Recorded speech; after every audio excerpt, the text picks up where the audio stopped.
The palace refuted claims that the arrest and surrender of former President Rodrigo Duterte to the International Criminal Court or ICC was a diversionary tactic and meant to distract the public from controversy surrounding the Philippine Health Insurance Corporations or PhilHealth and the 2025 national budget.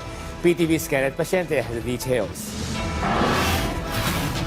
Malacanang has denied that the arrest and surrender of former President Rodrigo Duterte to the International Criminal Court was a diversionary tactic. This after former President's son, Davao City Mayor Baste Duterte, alleged that this was merely a way to cover up several issues, particularly the idle fund of PhilHealth and the 2025 national budget.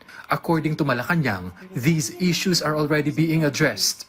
Bago po nangyari itong pag-aresto at pag-surrender kay dating Pangulong Duterte, kakausapin mismo natin ang taga-PhilHealth. Meron na po kami. Hindi lamang po namin pinapalabas ngayon dahil nga po ang issue ngayon ay patungkol po dito sa ICC. At baka po hindi maintindihan ng tao kapag ka po ibang issue ang pinag-uusapan. Pero madali pong i-explain kung ano po ang nangyari sa PhilHealth. At yung tungkol po sa GAA, hayaan po natin dahil ang sabi po natin, sumusunod tayo sa principle, enrolled bill principle. Hindi po ito diversionary tactic. The palace also said the issue of the Office of the Vice President's confidential funds seems to have been forgotten. They added that it was fortunate that new suspicious names have emerged, all of whom allegedly received money from the OVP's intelligence or confidential funds. Kung naman po ay nadiscover po, dapat po rin patunayan. Kasi as of the moment, nasabihin pa rin po natin, may presumption of regularity patungkol dyan. Pero, since nako-question nga po ito, dapat lamang pong patunayan ni VP Sara kung ang mga resibong ito ay totoo o hindi. The palace also dismissed Mayor Baste Duterte's claim the administration has singled out and targeted them. Gusto na naman po niyang iparating sa taong bayan na kawawa na naman po ang mga Duterte dahil sinisingle out. Ang warrant of arrest po ay para lamang po kay dating Pangulong Duterte.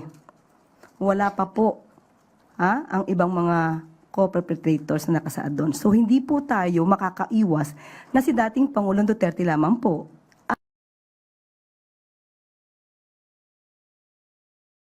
In the Philippines first before being turned over to the ICC. The palace explained it is the previous administration who should answer because it was the Duterte administration which requested the ICC prosecutor in 2021 to halt the investigation of its war on illegal drugs, claiming the former administration was more than able to conduct its own probe or inquiry. However, this was not done, which is why the ICC prosecutor continued its investigation. Kung meron po sigurong dapat sisihin kung bakit nagpatuloy ang ICC, yun na rin po ay ang dating administrasyon dahil hindi sila agad kumilos patungkol dito sa mga kasong ito.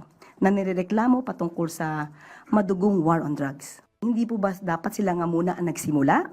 Para kung meron pong dapat na ipagpatuloy ang administrasyong Marcos patungkol sa pag-iimbestigang yan, ay dapat na simulan na po.